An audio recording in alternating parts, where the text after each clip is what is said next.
Welcome everybody, my name is Christian from Berlin, and I usually tell you when we arrange a song we have to take care of three main areas: the bass, the chord in the middle, and the higher registers for the melody.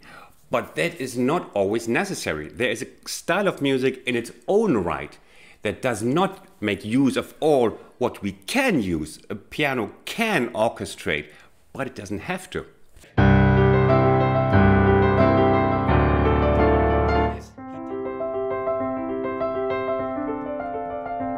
And this approach we are taking today is right in that tradition.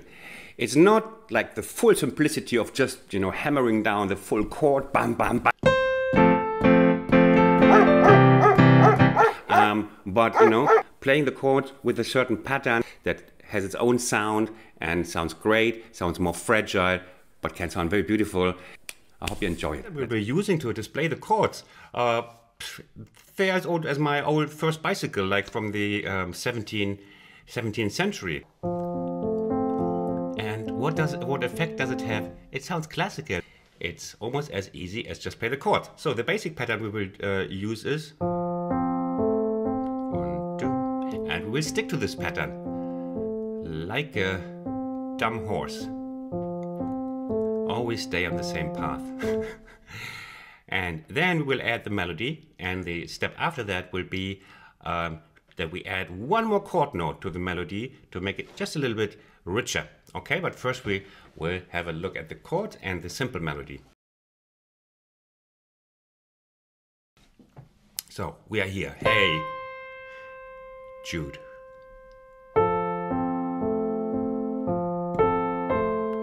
Then we just play parallel C. Same thing. And now we're coming to already a chord that we'd like to should talk about. It's the C7 with the sus4. First of all, let's play it without the C7, without the sus4, just with the C7. The 7 is really important, and when we have a three-note pattern, we cannot suddenly do this. That would sound strange. So we should stay in the same pattern, but we can give up the fifth. The fifth we can usually give up. The ear doesn't need it. The ear completes the chord in the brain, maybe not in yours, but in most of yours, to the full. Try it. So even when we play this, the brain knows it's not this chord, it's not this chord, it's this chord. So the brain knows about the 5 in its natural way, the perfect 5, and so we can use the thumb, and then if we have to play a C7 chord, we just play. You see, we just use the thumb to play the 7. That is often the most important interval because it leads to something. We want to go to F again. So in this position, so we were here.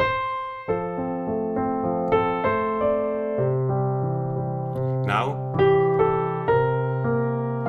you see, it sounds nice. Okay, now when we have this C7 sus4, let's see what we have to do with that.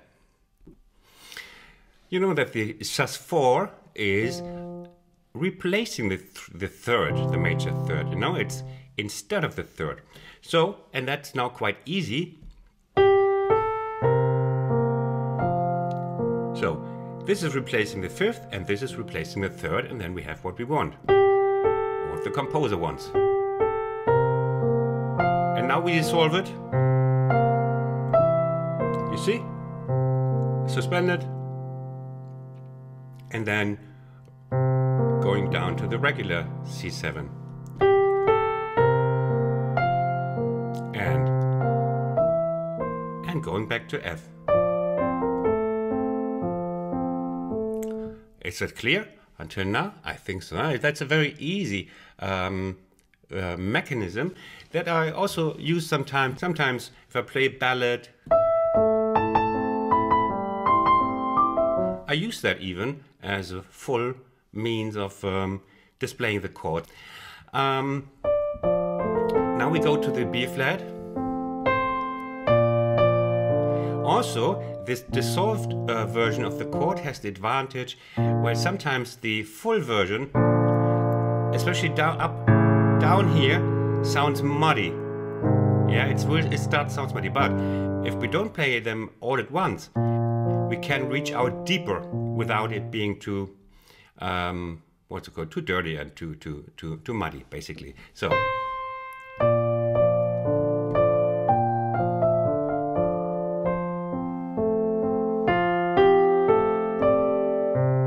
Same C7, you see? C7 here.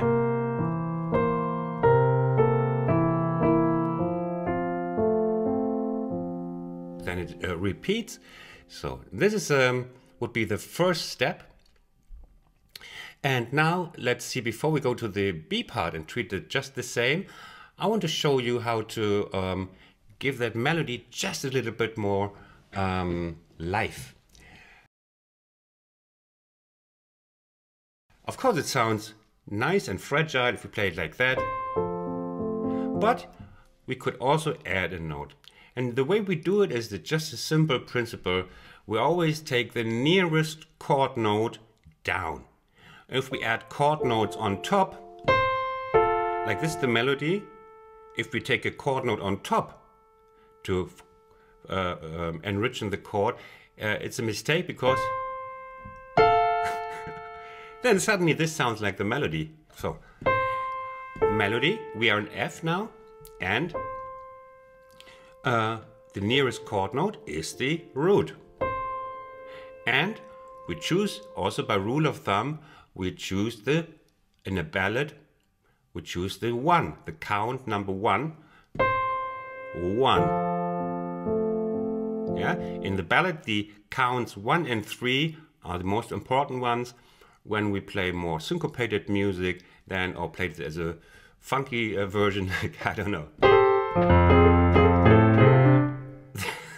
That would be somewhere else. But here, the calm, steady counts are the 1 and the 3. So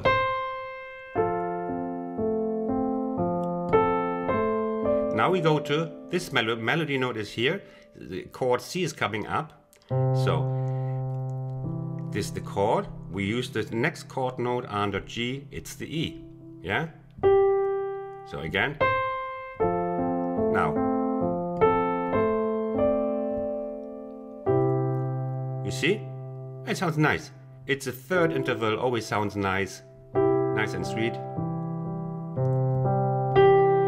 Now we have this C7 sus4. And so what note can we take? The melody is here, the B flat. So we can, without hesitation, take the chord note G here. Wonderful.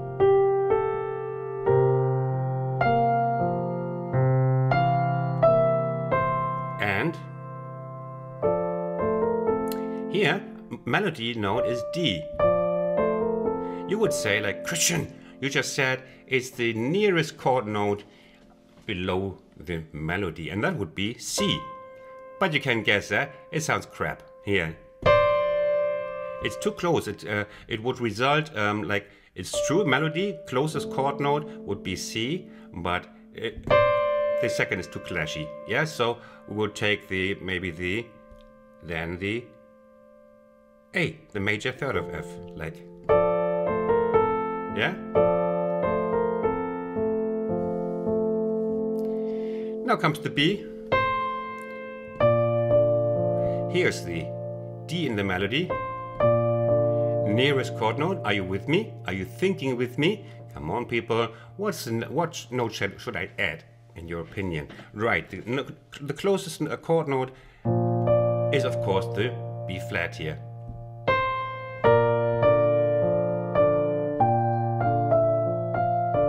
And we have the F again. Now you know it, huh? Now you know that I should take this.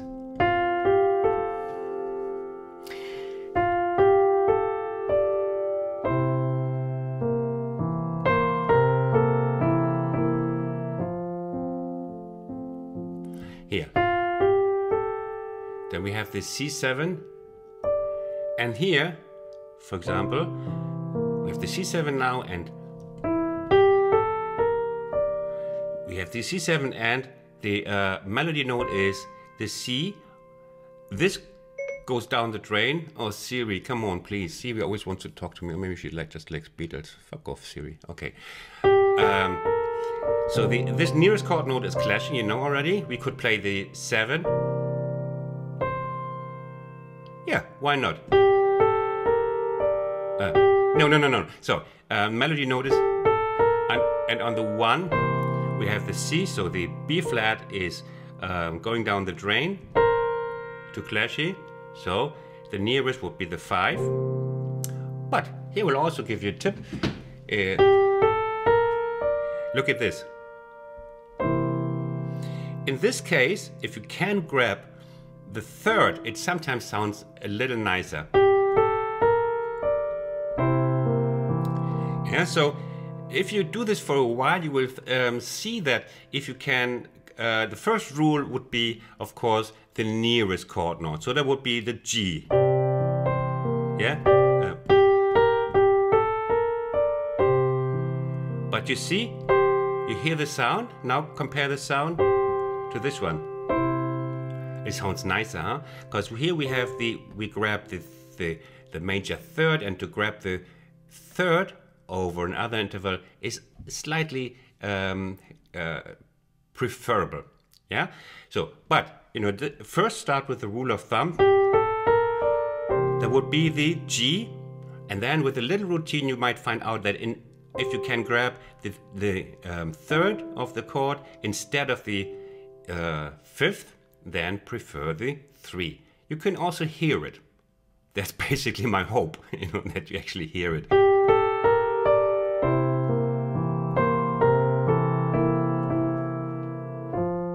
And here, you see, the nearest chord note for the F would be the C. But it's getting a bit tight here, right? So these are rules of thumbs. It doesn't mean like, oh, Christian said on every one I must play and I don't care, then I must chop off one of the thumbs. So stay easy.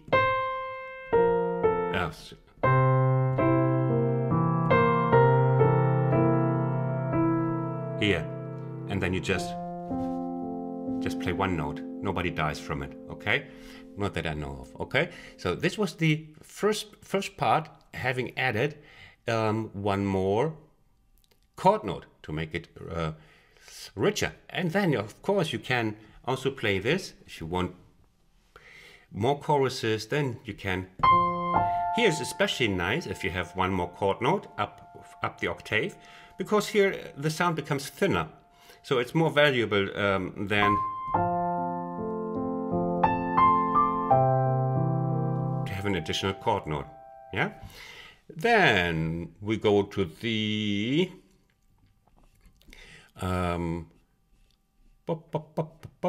Christian, come on, where is it?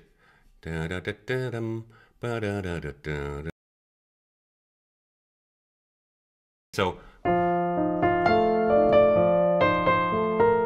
and then we have this thing, and this is very interesting for us now. We stay with the single melody now. We have a look at the B part. Oh, what is that? It's the chords, but with the changing bass note. It's a B flat, A with the B, but you stay exactly with the pattern. Only the bass note changes, and bass note means not necessarily like sub bass, like, but the lowest note. The lowest note, even if it's here, although this is not bass territory, you used to regard the letter after the slash as the bass note. So it's the lowest note that is meant, lowest note of the chord. Okay, so we have B flat. We just go the left hand separately. Dum bum bum bum bum bum bum bum. G. The rest is still the major 3rd and the 5th of the B flat chord. Just the bass walks on the lowest note. Dun, dun. Makes it easy for us. So you see, we just stay. We just stay with that pattern, and then it goes on. So now we'll play this thing with the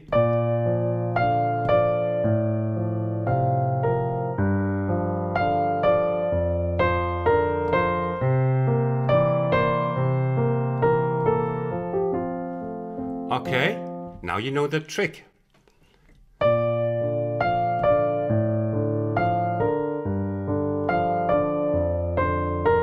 C7, you know that one? Okay, so what about the extra note for the melody? Now we have two chords per bar. We have a half bar chord changes. That also affects our playing of that second note. And also we see 1 and 2 and 3 and 4, and you see our chord notes are all our melody notes, they're all syncopated. So what we learned until now we can use perfectly here. So we play 1 and 2 and you see 1 chord note is B flat. I add that melody chord note. The melody is syncopated, and so I do with the changing chord. Here we stay, just the bass changes, but we play here also half bar. Now watch. Now we are in B flat with G in the bass. Here. Yeah, you're right. If you try to complain that this is G minor, in some songbooks that might be just notated like a G minor, and the next one might be just like a G minor with the F in the bass. It all depends how you read the chords and who's the publisher, if he was drunk or just got over a marriage. So again, and now you see we are in B flat, melody note, and nearest chord note is F. Now syncopated again, melody note, nearest chord note, and syncopated. Hold on, where were we? B flat with G in the bass, and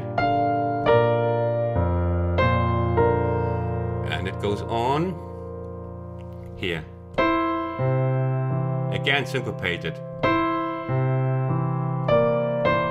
And we are back to regular changes, one change, one chord per bar. So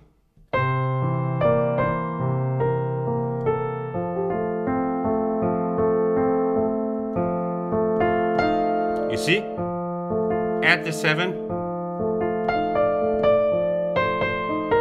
and off we go. The next round. Now you know your way here. Chord note,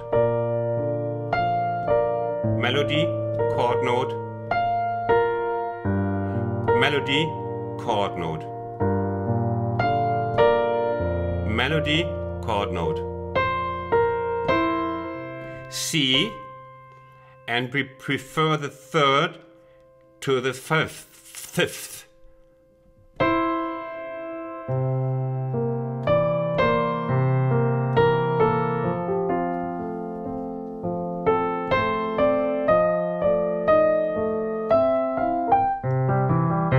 And so on. So that was basically it. It's not a tutorial for Hey Jude, but to show you the mechanism. So maybe your homework could be to...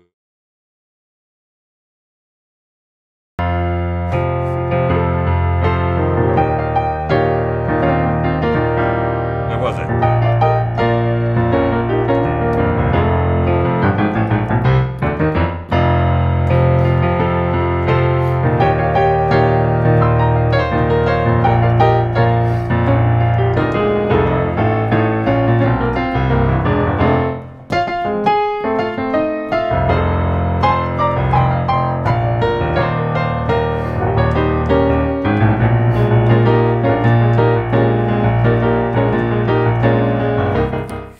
So I hope you liked this simple approach, and if you liked it, please give me a like. That helps my channel a lot and boosts my ego too. And I see you in my next tutorial. Subscribe. All my tutorials are for free and there are hundreds. All the best from Berlin. Take care. Bye bye.